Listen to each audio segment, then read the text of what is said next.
Rumah hari ini ingin saya sampaikan kepada anda bermulanya acara perasmian yang akan bermula secara rasminya jam 8.45 malam nanti, di mana acara Pimpinan Agung ini akan dirasmikan secara serentak, iaitu sayap wanita, pemuda dan juga puteri yang akan dilaksanakan oleh Timbalan Presiden UMNO iaitu Datuk Seri Muhammad Hassan yang akan memberikan ucapan dasarnya dan juga kepada Perhimpunan ketiga sayap parti ini. Dan bagi maklumat anda, sebenarnya Perhimpunan Agung Wanita ini, pemuda dan juga puteri ini sebenarnya telah pun bermula jam 8 pagi tadi sehinggalah jam 2.30 petang tadi, dan perasmian telah pun akan dilaksanakan pada malam ini. Dalam pada itu, dalam ucapan dasar yang mungkin akan diketengahkan pada malam ini, Datuk Seri Muhammad Hassan akan dibincangkan ialah mengenai isu ekonomi, isu sosial, pengangguran, pelajaran, pendapatan dan sebagainya. Dan sebenarnya banyak isu yang boleh dikupas pada kali ini agar sentiasa mengangkat platform perjuangan bangsa demi agama dan juga negara. Dan sedikit sebenarnya ingin saya kongsikan kepada anda, PAU kali ini membabitkan 5,571 perwakilan yang hadir, terdiri daripada sayap pemuda. Hendak seribu daya, tak hendak seribu dalih. Itu yang saya boleh katakan jika kita mempunyai kelahiran setiap tahun. Dan di sinilah pelbagai warga Malaysia dilahirkan. Di sinilah tokoh-tokoh negarawan juga turut dilahirkan. Daripada ibu kota, pastinya sedikit sesak berikutan ramai yang telah merancang untuk bertemu keluarga ataupun bercuti. Namun apa yang pasti, kita perlulah berasa sedikit curiga dengan tahap kesihatan orang-orang di sekeliling kita dan menjaga SOP yang ditetapkan.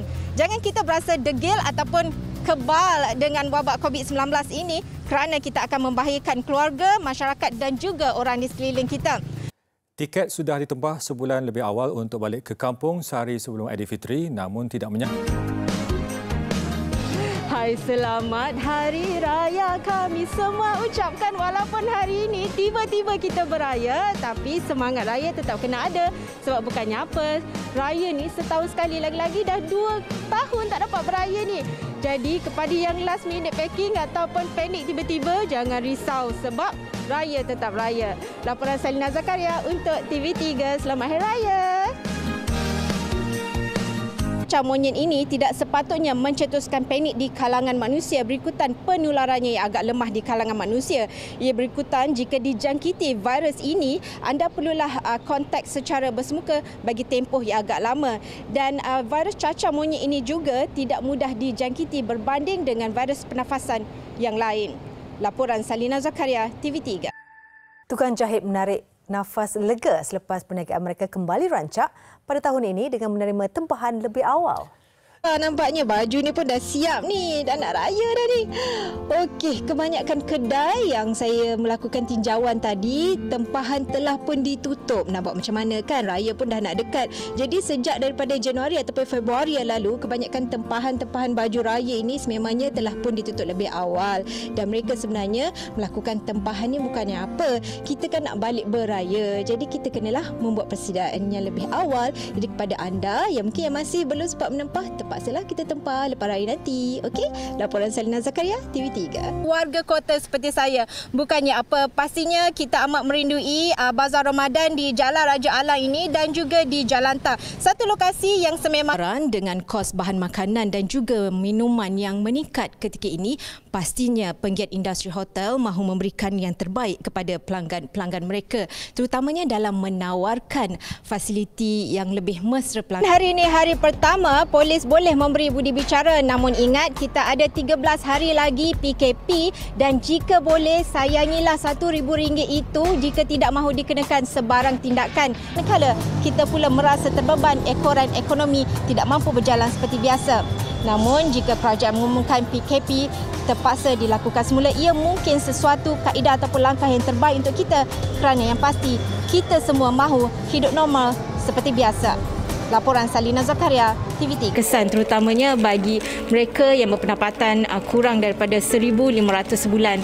Dan pastinya untuk golongan-golongan sebegini, mereka perlu dibantu. Kerana bukannya apa, mereka ini memerlukan pekerjaan sampingan ataupun pendapatan-pendapatan yang boleh menyara keluarga masing-masing.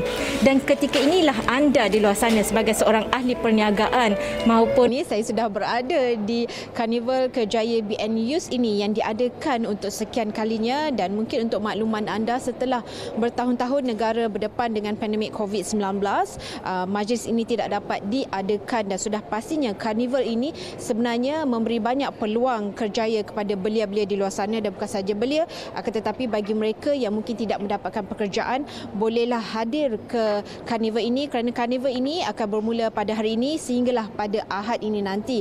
Dan karnival ini sebenarnya secara rasminya akan bermula sekitar jam 9 pagi sehinggalah jam 5 petang, dan pelbagai peluang yang boleh anda dapati di sini, dan mungkin ingin dalam pekerjaan di sektor swasta dan juga kerajaan. Dan dalam pada itu untuk hari ini ingin saya sedikit kongsikan itinerary-nya, di mana pengerusi Barisan Nasional iaitu Datuk Seri Dr. Ahmad Zahid Hamidi akan hadir, begitu juga dengan pengerusi pemberikan sokongan, antaranya ialah Open University Malaysia OUM dan Perbadanan Prima Malaysia, dan pelbagai lagi yang ingin saya kongsikan kepada anda.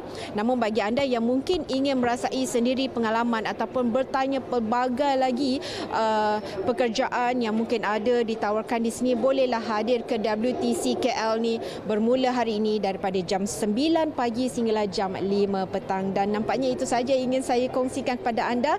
Nak tahu lebih lanjut, hadir ke sini. Dengan itu, Assalamualaikum, salam sejahtera kembali di studio. Sekarang kesnya agak stabil walaupun kesnya tinggi, tetapi perayaan mungkin akan datang. Justru program vaksinasi amat penting untuk diteruskan. Sebagai satu Planet baharu ini, mereka perlulah terdiri daripada yang berintegriti dan juga beramanah. Dan prasyarat itu perlu dilakukan bagi memastikan dasar-dasar negara yang dilakukan sebelum ini, terutamanya dalam usaha untuk memerangi COVID-19 dan memulihkan ekonomi negara dapat dilakukan dengan lebih baik. Dan selaku Perdana Menteri yang baru saja dilantik, Datuk Seri Ismail Sabri perlu diberi ruang yang terbuka untuk memilih mereka yang berwibawa. Dan hasil tinjauan saya ke dua pasar ini mendapati ramai yang bersetuju terdapatnya sedikit peningkatan harga berikutan keadaan faktor cuaca pada bulan ini. Namun para peniaga sebenarnya menjangkakan dalam tempoh ini juga, iaitu daripada bulan 9, 10 sehinggalah ke bulan 2 tahun depan, harga sayur akan kembali stabil seperti sedia kala berikutan faktor keadaan ketika ini, di mana faktor pandemik COVID-19 dan juga keadaan cuaca yang akan kembali stabil seperti sedia kala.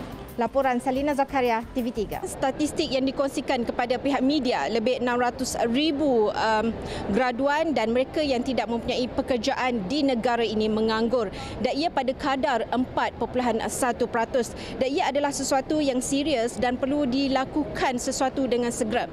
Justru kerajaan memanfaatkan peluang ini dan membuka lebih banyak peluang-peluang tawaran pekerjaan bagi mereka yang tidak mempunyai pekerjaan khusus. Justru Karnival Kerjaya Barisan Nasional ini diadakan bagi membantu anda di luar sana yang mungkin menunggu peluang kerjaya untuk tiba.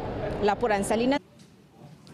Sebenarnya pembentangan tadi Menteri Kesihatan Datuk Seri Dr. Adham Baba sempat untuk membentangkan laporan berkaitan kesihatan awam, namun beliau diganggu oleh beberapa ahli parlimen pembangkang hingga kan ada yang meminta beliau untuk membentangkan PDF bagi penerangan yang dilakukannya. Namun itu sahaja yang dapat dilaporkan bagi sesi Dewan Rakyat pada pagi ini, dan sesi akan bersambung jam 2.30 petang seperti. Namun yang paling utama sekarang, saya sepentas bersama dengan orang yang paling penting di sebalik ini sebenarnya adalah malam yang amat dinantikan, di mana anugerah drama sangat. Di sini sebenarnya satu lagi bantuan baru saja tiba, iaitu daripada Mawib, berupa selimut dan juga beberapa makanan dan juga kit-kit kecemasan di sini. Dan kita kembali kepada anda di Sri Pentas dahulu untuk bertiran yang ke lokasi lain. Memang sebuli sebenarnya takut untuk meluahkan pengalaman mereka dan takut untuk mengadu masalah mereka disebabkan si pembuli itu sendiri mempunyai jawatan yang lebih tinggi daripada mereka. Justru pakar kaunseling menasihatkan agar KKM mewujudkan satu organisasi yang lebih telus bagi menyiasat aduan-aduan yang dikemukakan. Tempat kerja juga memainkan peranan. Wilayah persekutuan, pelbagai kemudahan sebenarnya ditawarkan di sini. Antaranya bagi mereka yang mungkin terkesan daripada sudut psikologi, khidmat kesihatan mental turut ditawarkan. Dan bukan itu saja, sukarelawan-sukarelawan di sini juga turut membantu. Dan sebenarnya ramai lagi sukarelawan diperlukan agar inisiatif ini dapat membantu lebih ramai lagi pihak yang terkesan, terutamanya ketika pandemik COVID-19. Laporan bagi ibu bapa dan juga anak-anak membuat persiapan kembali ke sekolah, dan bagi ibu bapa ini tiba masanya untuk anda juga melakukan banyak perkara lah, disebabkan yang dibawakan adalah untuk memastikan negara kembali bebas daripada wabak COVID-19 serta bagaimana kita berjaya memerangi wabak ini daripada terus berleluasa. Dan pastinya sebagai seorang warga Malaysia, kita mahu wabak ini juga terus lenyap daripada muka bumi ini. Yang pasti golongan muda perlu dijolokkan bahawa Malaysia tanah tumpah darahku pastinya ada dalam diri dan fahami apa itu erti Malaysia prihatin. Laporan Salina Zakaria, TV3. Anda bertuah negeri kalau pemimpin penuh amanat, aman sentosa sekalian rakyat. Dan kalau pemimpin menunai janji, tentu rakyat akan memuji. Kalau pemimpin menyalah kuasa, akibatnya negeri akan binasa. Dan itulah sedikit gurindam yang dikongsikan oleh sastrawan negara menandakan betapa hari ini begitu bersejarah. Kalau pemimpin penuh amanat, aman sentosa sekalian rakyat. Dan kalau pemimpin menunai janji, tentu rakyat akan memuji. Kalau pemimpin menyalah kuasa, akibatnya di pasaran. Selain daripada isu logistik, isu cuaca juga memainkan peranan. Dan